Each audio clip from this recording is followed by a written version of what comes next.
옛날에 거북이를 사랑한 토끼가 있었습니다. 토끼는 혼자 속으로만 사랑했기 때문에 아무도 거북이를 사랑하는 줄을 몰랐고 거북이도 눈치를 채지 못했습니다. 그런데 토끼에게는 한 가지 아픔이 있었습니다. 그것은 바로 거북이가 자기의 느린 걸음을 너무나 자책하고 자학한다는 것이었습니다. 그래서 이 거북이의 모습을 볼 때마다 토끼의 마음이 너무 아팠기 때문에 이 토끼는 거북이에게 자신감을 심어주고 싶어 했습니다. 그러던 어느 날 토끼가 거북이에게 말했습니다. 거북아, 나랑 달리기 해보지 않을래?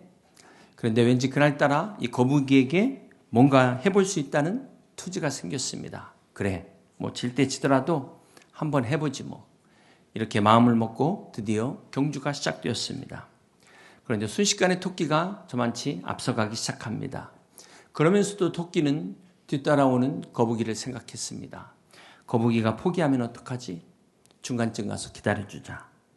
그런데 그냥 눈을 뜨고 기다리면 거북이가 자존심이 상해할까 봐 토끼가 길에 누워서 자는 척을 했습니다. 그러면 토끼는 거북이가 와서 자기를 깨워주고 같이 나란히 언덕으로 올라가는 아름다운 꿈을 꾸면서 자는 척을 하고 있었습니다. 그런데 거북이가 자기 옆을 지나가는데 깨우지를 않는 거예요. 자는 척하던 토끼는 실망하며 조용히 눈물을 흘렸습니다. 결국 이 경주에서 거북이가 이기게 되었습니다. 경주의 동네 동물들의 식구들과 후세 사람들은 거북이는 근면하고 성실하다라고 칭찬했지만 토끼는 교만하고 경솔하다는 욕을 바가지로 듣게 되었습니다. 그럼에도 토끼는 남몰래 눈물을 흘리며 이 모든 비난을 감수했습니다. 왜냐하면 거북이의 기쁨이 자신의 기쁨이었기 때문입니다. 믿거나 말거나. 사랑하는 성도 여러분, 사랑이 무엇입니까? 사랑은 티내지 않는 것입니다. 사랑은 소리 없는 헌신입니다. 사랑은 기꺼이 양보하며 희생하기를 두려워하지 않는 것입니다. 사랑은 내 것을 포기하는 것이 결코 아깝지 않고 상대방의 기쁨이 나의 기쁨이 되는 것이 사랑입니다. 그런데 여기 최고의 사랑이 있습니다. 그것은 바로 하나님의 사랑입니다. 우리 하나님의 사랑은 토끼처럼 말없이 숨기는 사랑이 아니라 바로 성탄절에 예수님의 탄생으로 나타나신 드러난 사랑입니다. 그런데 참 안타까운 것은 이 성탄절 때마다 예수님 대신 산타가 주인공이 되고 있습니다. 여러분, 산타와 사탄의 차이가 니은이 앞에 있냐 뒤에 있냐 차이입니다. 산타 영어 스펠의 SANTA, N이 가운데 있냐 이 N이 뒤에가 있냐에 따라서 산타가 사탄이 되기도 하고 사탄이 산타가 될 수도 있다. 한 끗 차이입니다. 유사점도 있어요. 산타와 사탄의 유사점이 보니까 둘이 다 예수님으로부터 마음을 멀어지게 한다는 겁니다. 사탄이야 원래 그런 존재였고, 그런데 이 산타는 본의 아니게 의도하지는 않았겠지만 결과적으로 예수님을 가로막는 역할을 하고 있다는 것입니다. 오늘 성탄절의 진정한 주인공은 오직 예수님뿐입니다. 산타는 울면 안 돼, 울면 안 돼, 착한 사람만 좋아하지만 우리 주님은 울어도 좋아, 울어도 괜찮아, 모든 죄인을 사랑하십니다. 산타는 1년에 한 번 이맘때만 오지만 우리 주님은 언제든지 함께 하십니다. 산타는 우리의 초점을 예수님에게서부터 멀어지게 하지만 주님은 우리가 하나님과 더 가까이 나가도록 인도하십니다. 우리를 하나님과의 관계를 화해시키기 위하여 이 땅에 오셨습니다. 오래전 돈 리차드슨 선교사님이 쓴 Peace Child라는 책을 우리말로는 화해의 아이, 내용상 화해라는 단어로 번역을 했습니다. 지금은 인도네시아에 병합된 이 뉴기니라는 섬에 사위부족이 있었어요. 사위부족. 이 사위족이 적대부족과 평화조약을 맺을 때 어떤 식으로 맺냐면 서로에게 추장의 아들을 내어주는, 그래서 이 아이를 Peace Child, 화해의 아이다라고 부르게 되었다고 합니다. 이 사회적 간섭에서 이 아이는 두 부족 간의 전쟁을 멈추게 하고 화해를 보증하는 그런 존재였어요. 이것이 바로 크리스마스의 의미입니다. 사랑하는 성도 여러분, 원래 태초에 하나님과 인간의 관계는 하나였습니다. 함께 교제하는 관계였습니다. 화해가 필요 없는 관계였습니다. 그런데 최초의 아담과 하와가 사탄에게 속아 그만 죄를 짓게 돼 하나님과의 관계가 깨져버린 것입니다. 사탄이 하와에게 하나님의 말씀을 교묘하게 왜곡합니다. 하나님은 선악과만 먹지 말라고 했는데 이 사탄이 모든 나무의 열매를 먹지 말라고 하시더냐 하면서 이 과장, 이게 최초의 가스라이팅의 시작입니다. 여러분, 가스라이팅의 원조가 사탄이에요. 그 결과 죄 때문에 하나님과 인간 사이가 갈라졌습니다. 죄 때문에 하나님과 인간 사이에 화해가 필요하게 되었습니다. 그래서 이 하나님의 화해의 아들로 오신 분이 바로 우리 예수님이십니다. 오늘 우리가 함께 읽은 요한일서 4장 9절을 다시 한번 봅니다. 하나님의 사랑이 우리에게 이렇게 나타난 바 되었으니 하나님이 자기의 독생자를 세상에 보내심은 그로 말미암아 우리를 살리려 하심이라. 사랑은 여기 있으니 우리가 하나님을 사랑한 것이 아니요 하나님이 우리를 사랑하사 우리 죄를 속하기 위하여 화목제물로 그 아들을 보내셨음이라. 그렇습니다. 하나님의 사랑이 우리에게 이렇게 나타난 바 되었으니. 사랑하는 성도 여러분, 성탄절은 하나님이 인간이 되신 날입니다. 성탄절은 최초의 인간의 타락과는 정반대의 사건입니다. 에덴 동산에서 인간은 하나님처럼 되려 했지만 베들레헴에서 하나님은 인간이 되셨습니다. 타락의 정의를 인간이 하나님이 되려는 교만이라면 구원은 하나님이 인간이 되신 겸손입니다. 인간은 지금도 끊임없이 높아지기 위해 위로 올라가려고 하지만 하나님은 가장 낮은 곳으로 내려오셨습니다. 이것이 성탄절입니다. 사랑하는 성도 여러분, 인간은 왜 스스로의 죄를 해결할 수 없을까요? 먼저 성경에서 말하는 죄는 우리가 단순히 어떤 잘못한 행동, 이것만을 말하는 것이 아니라 인간의 본성에 내재된 그 죄성, 여러분 내면 안에 그 깊은 곳에 숨어있는 죄의 본질을 말하고 있는 것입니다. 그래서 이것을 C.S. 루이스는 죄의 실체와 인간의 착각이라는 것으로 이 죄의 본성을 설명한 적이 있습니다. 몇 가지만 소개해드리면요. 첫 번째는 인간은 위선적이라는 거예요. 인간은 누구보다 자기 기만에 빠지기 쉽다는 것입니다. 인간은 자신마저 속이는데 자기를 선한 사람이라고 착각하면서 속인다는 겁니다. 어쩌다 한번 선행하면 그게 마치 일상인 것처럼 과장하고, 반면에 우리 안에 이 거짓과 계속되는 악행은 환경과 상황 탓으로, 남 탓으로 변명한다는 것입니다. 이것이 인간의 죄성이라는 거예요. 두 번째, 인간의 죄성이 교묘하게 집단 속에 숨는 경향을 이야기합니다. 예를 들어 다른 사람의 잘못은 막 크게 떠벌리면서 자기 잘못은 교묘하게 감춥니다. 공동체를 비난하거나 어떤 전체를 지적할 때 마치 자신은 그 책임에서 벗어나는 것처럼, 관계가 없다는 것처럼 착각한다는 거예요. 이게 인간의 죄성이라는 것입니다. 세 번째는 시간이 지나면 죄가 다 씻어진다 착각한다는 것입니다. 이 또한 지나가리라. 참 멋있는 말이지만 여러분, 시간이 지나 기억이 흐려진다고 해서 우리 죄가 사라집니까? 우리는 잊어버려도 전능하신 하나님은 기억하십니다. 죄를 해결할 수 있는 방법은 시간이 지나다 보니까 잊어버려서 괜찮겠지가 아니라 오직 예수 그리스도 십자가의 능력으로 회개하는 것밖에 없습니다. 우리가 이것을 기억해야 됩니다. 네 번째, 죄의 속성에 대해서는 환경이 만든 평화를 착각하는 것을 이야기합니다. 우리가 풍요롭고 안전한 시대에 살다 보니까 나는 참 착하다, 나는 참 도덕적인 사람이야, 이렇게 착각한다는 것입니다.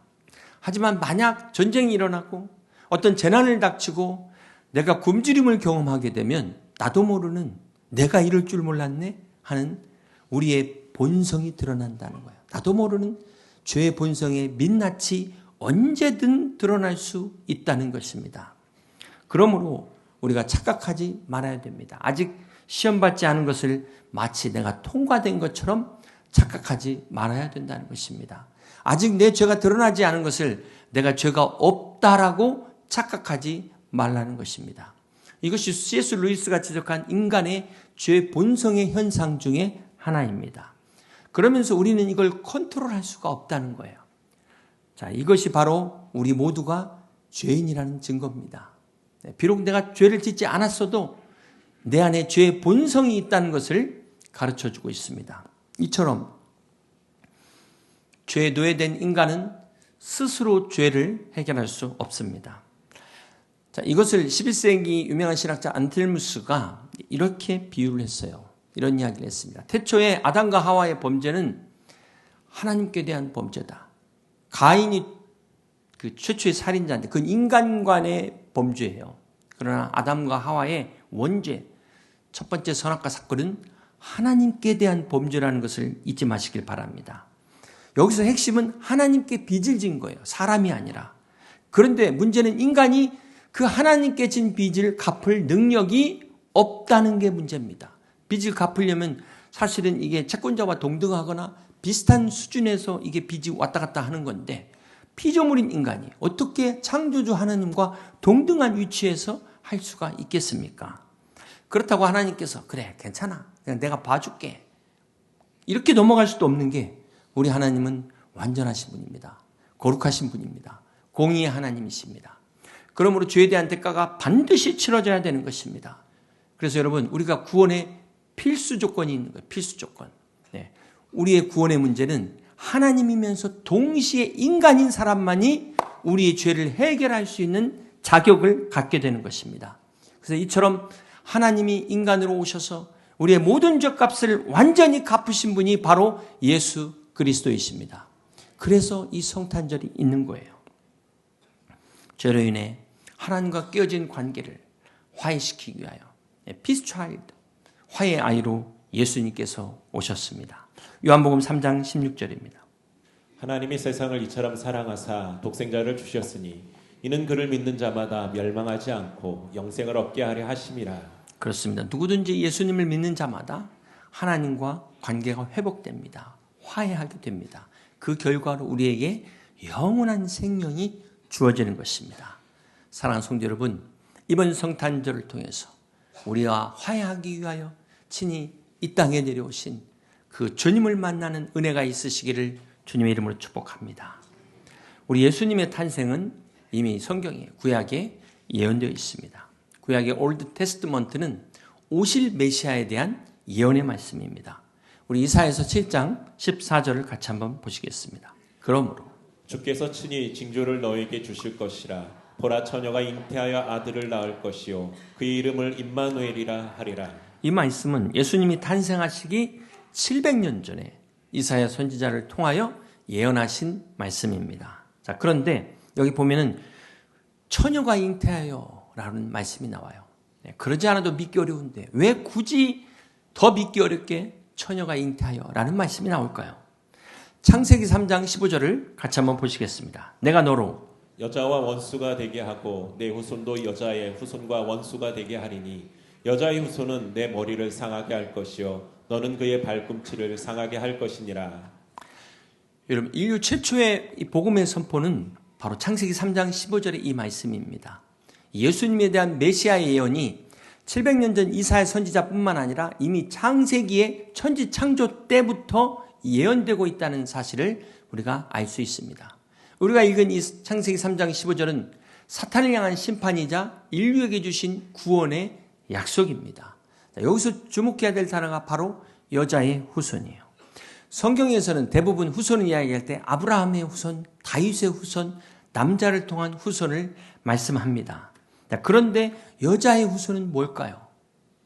이것은 바로 남자를 통한 유전적인 후손이 아니라 오직 성령으로 잉태된 동정녀의 탄생을 말씀하는 겁니다. 앞에서 말씀드린 구원의 필수 조건을 이야기하고 있는 거예요. 만약 우리 예수님이 남자와 여자 사이에서 태어나셨다면 예수님도 마찬가지로 아담의 원죄 영향을 받아서 죄인으로 오실 수밖에 없습니다. 여러분, 죄인이 어떻게 죄인을 구원할 수 있겠습니까? 생각해 보세요. 석가모니 고타마 시타르타도 인간입니다. 남자와 여자를 통해서 온 죄인이에요. 공자도 그렇습니다. 마호멧도 그렇습니다. 제가 지금 다른 종교를 폄훼하려고 하는 게 아니라 엄밀히 말한 구원의 필수 조건을 갖추려면 하나님이 인간으로 오셔야 되는데 남자의 후손으로 와가지고는 구원의 자격이 안 된다는 사실을 여러분 분명하게 아시길 바랍니다. 네. 인류를 구원할 수 있는 방법, 이 죄 문제를 해결할 수 있는 방법은 오직 하나님이 인간으로만 오셔야 되는데, 그것이 바로 성령으로 잉태되어 여자의 후손으로 오신, 동정녀 탄생하신 그분이 바로 예수님이라고 성경은 말씀합니다. 이 창세기와 이사야의 예언이 나사렛의 처녀 마리아를 통하여 이루어졌습니다. 그것이 2000년 전 성탄절의 역사입니다. 두 번째로 예수님의 출생의 장소인 베들레헴 또한 예언이 되어 있습니다. 이것도 예수님 탄생하기 700년 앞선 시기에 미가 선지자를 통하여 예언되어 있습니다. 미가서 5장 2절입니다. 베들레헴 에브라다야, 너는 유다 족속 중에 작을지라도 이스라엘을 다스릴 자가 내게서 내게로 나올 것이라. 베들레헴이 떡집이라는 뜻인데요, 바로 생명의 떡이신 예수님이 베들레헴을 통해서 오셨어요. 여러분, 이 당시 베들레헴은 아무도 주목하지 않는 저 강원도 어디 시골의 촌구석의 조그마한 마을, 그런 마을이었는데 예수님이 탄생하심으로 이 베들레헴이 영광스러운 땅이 된 거예요. 전 세계 사람들이 칭송하는 땅이 된 겁니다. 이 성탄절 때마다 가장 많은 사람들이 찾는 곳이 된 것입니다. 그렇습니다. 여러분, 우리 인생도 마찬가지입니다. 우리 주님이 함께 하시면 결코 작지 않아요. 결코 보잘것없는 인생이 아니에요. 여러분 집에 막 몇만 불짜리, 막 몇 억짜리 막 그렇잖아요. 그런 거 있잖아요. 비싼 거 볼 때 이 악기가 막 몇 억짜리, 그럴 때 우리가 예수님 짤이라는 거, 예수님이 우리와 함께 하시는. 예. 여러분 그리스도 안에서 이 진정한 여러분의 가치를 재발견할 수 있는 은혜가 있으시기를 주님의 이름으로 축복합니다. 자, 문제는 이 당시 요셉과 마리아가 베들레헴에 살지 않았고, 네, 어디에 살고 있었죠? 네, 갈릴리 나사렛에 살고 있었습니다. 베들레헴과 이 나사렛과는 대략 거리가 150km, 160km가 된다고 합니다. 그런데 이 당시 만삭의 임신부가 가기에는 일주일 이상 걸리는 그러한 거리였어요. 그런데 어떻게 베들레헴에서 출산이 이루어질 수 있을까요? 바로 그때 로마 황제 아우구스투스가 천하의 호적 명령을 내린 거예요. 이 당시 로마의 법에 따라 모든 사람이 호적을 하려면 자기 부모의 고향에 가서 호적을 직접 해야 됩니다. 이 요셉이 다윗의 후손이었기 때문에 다윗의 고향인 베들레헴에 가서 호적을 등록해야 됐어요. 그런데 이 타이밍이 얼마나 기가 막힙니까? 만약 이게 조금만 빠르거나 늦으면 어떻게 돼요? 중간에 딴 데서 출산할 수도 있잖아요. 네. 이게 기가 막힌 거예요. 하나님의 이 예언이 한치의 오차도 없이 성취되는 것을 보시기 바랍니다. 우리 하나님은 우주 역사의 주관자일 뿐만 아니라 반드시 이 하나님이 말씀하신 예언을 성취하시는 하나님이신 것을 믿으시길 바랍니다. 그렇습니다. 여러분, 아무리 불가능해 보여도, 아무리 여러분의 상황이 어렵다 할지라도 하나님이 약속하신 것은 반드시 이루시는 하나님이신 것을 믿으시기를 바랍니다. 그렇습니다. 오늘도 하나님의 예언은 성취되고 있습니다. 인류의 역사는 하나님의 예언의 성취를 향하여 나아가고 있습니다. 그렇다면 이제 남아있는 마지막 예언은 무엇일까요? 우리 주님께서 요한복음 14장 2절에 이렇게 말씀하셨습니다.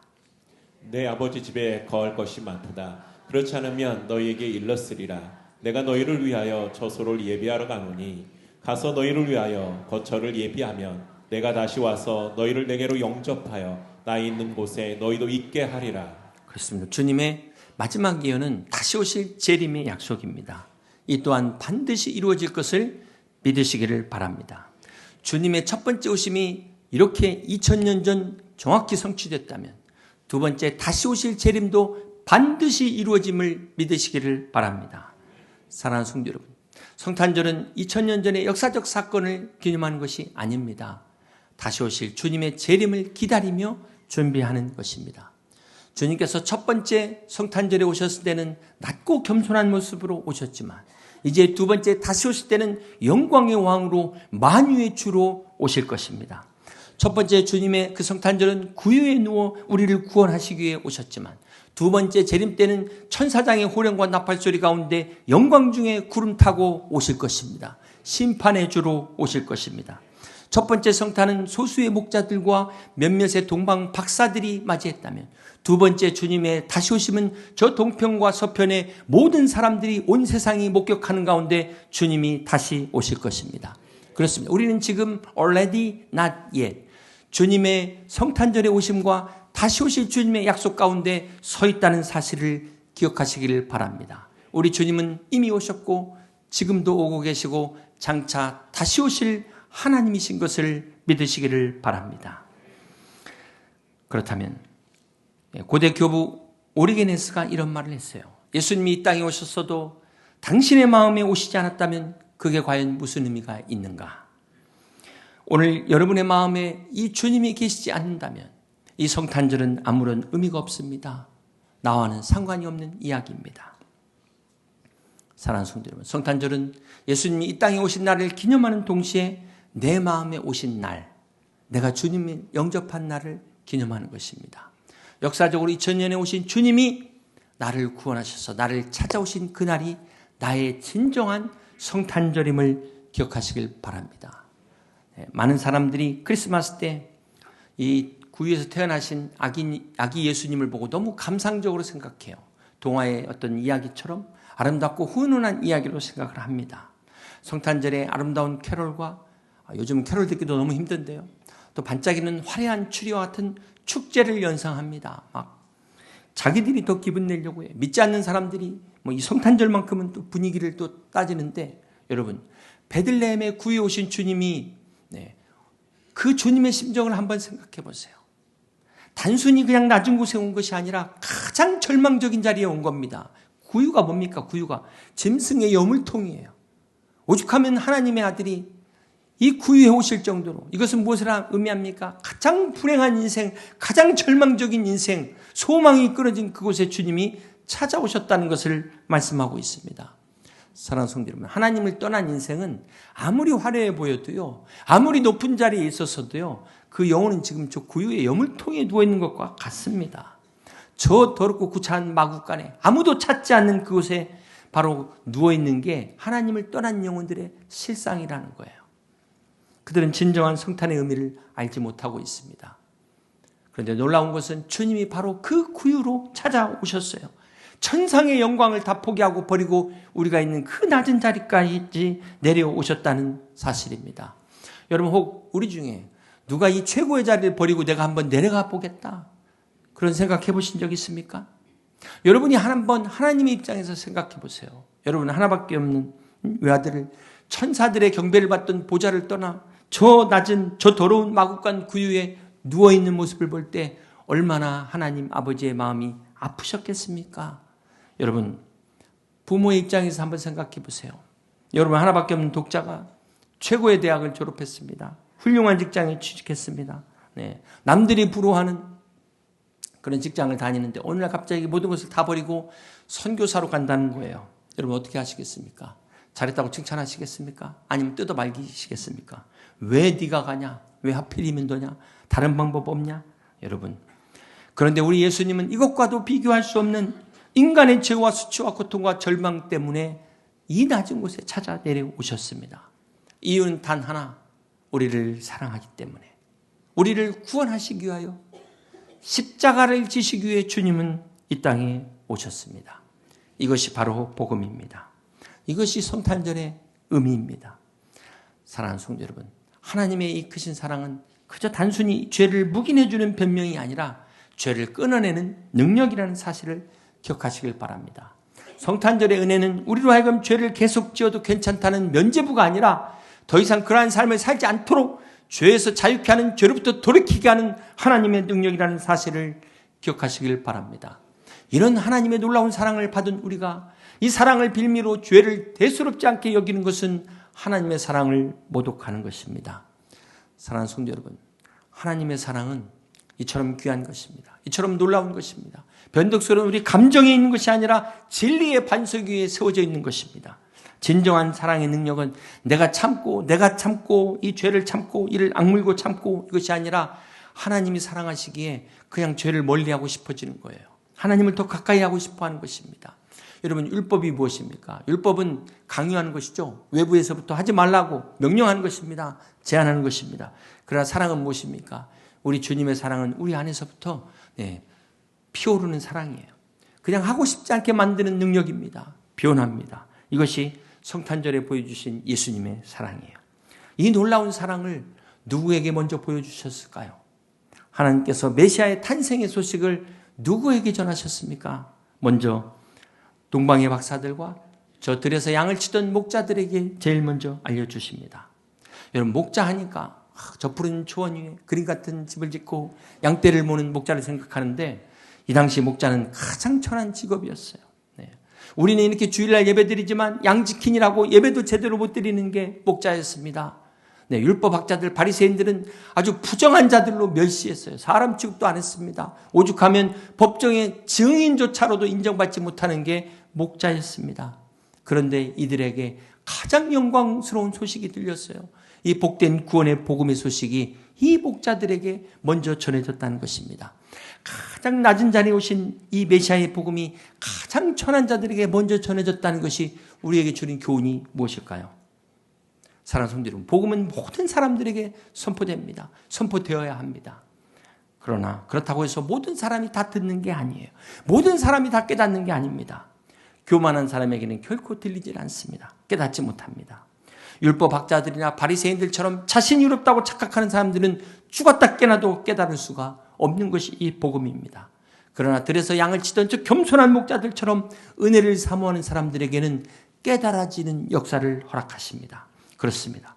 사랑하는 성도 여러분, 복음의 가치는 오직 자신의 죄인됨을 깨닫고 스스로 힘으로는 도저히 하나님 앞에 나갈 수 없다는 것을 인정하는 겸손한 사람들에게만 들려집니다. 겸손한 사람들에게만 깨달아집니다. 겸손한 사람들에게만 믿어집니다. 바라기는 겸손한 목자들과 같은 이러한 은혜가, 성탄절의 은혜가 여러분 가운데 충만하시기를 주님의 이름으로 축복합니다. 이제 말씀을 정리합니다.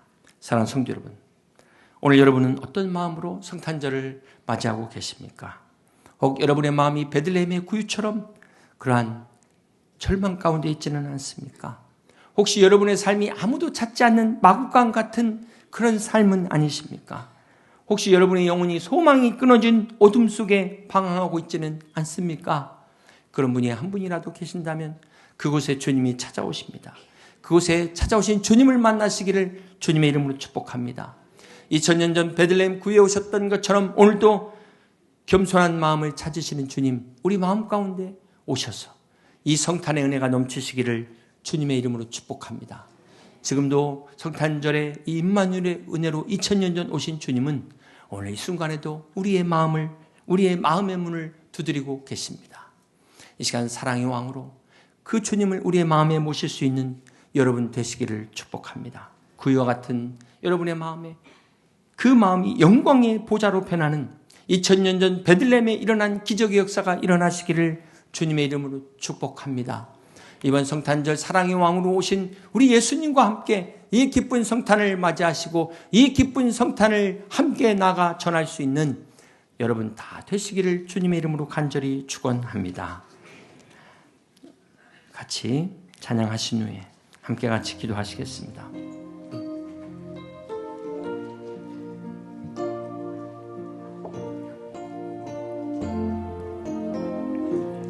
고요한 밤, 거룩한 밤, 고요한 밤, 거룩한 밤, 어둠에 묻힌 밤, 주의 부모 앉아서 감사 기도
성도 여러분, 2000년 전 우리 주님께서 베들레헴에 오셨지만 오늘 우리 마음 가운데 계시지 않는다면 이 성탄이 무슨 의미가 있을까요? 이 시간 베들레헴의 그 구유에 오신 주님이 우리의 마음 가운데 오시도록 함께 같이 기도하기를 원합니다. 겸손한 마음으로 사랑의 왕으로 오신 그 예수님의 그 사랑을 깨닫는 성탄절이 될 수 있도록 이 시간 함께 같이 기도하기를 원합니다. 그리고 이미 여러분의 마음 가운데 찾아오신 주님이 계신다면 이제 다시 오실 주님, 그 재림의 주님을 기다리며 그 약속을 바라보며 이 성탄의 삶을, 은혜를 전하는 삶을 살 수 있도록 이 시간 우리가 함께 같이 기도하겠습니다.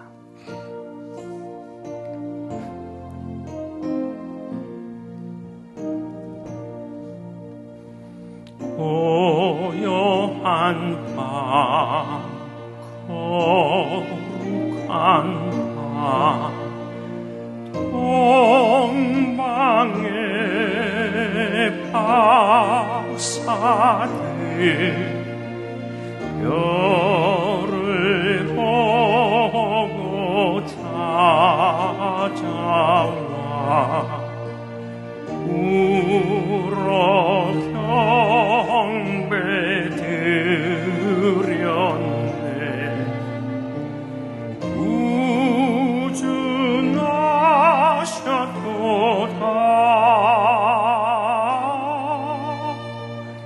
구주 나셨도다.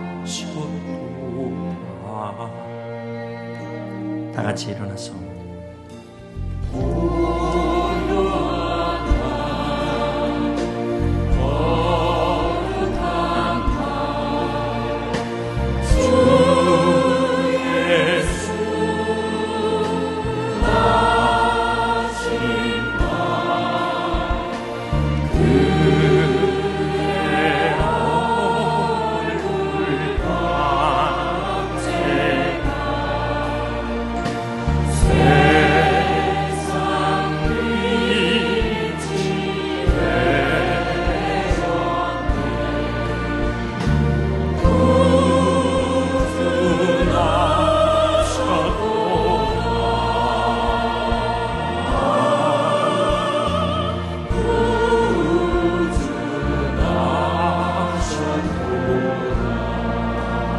고요한 밤, 거룩한 밤,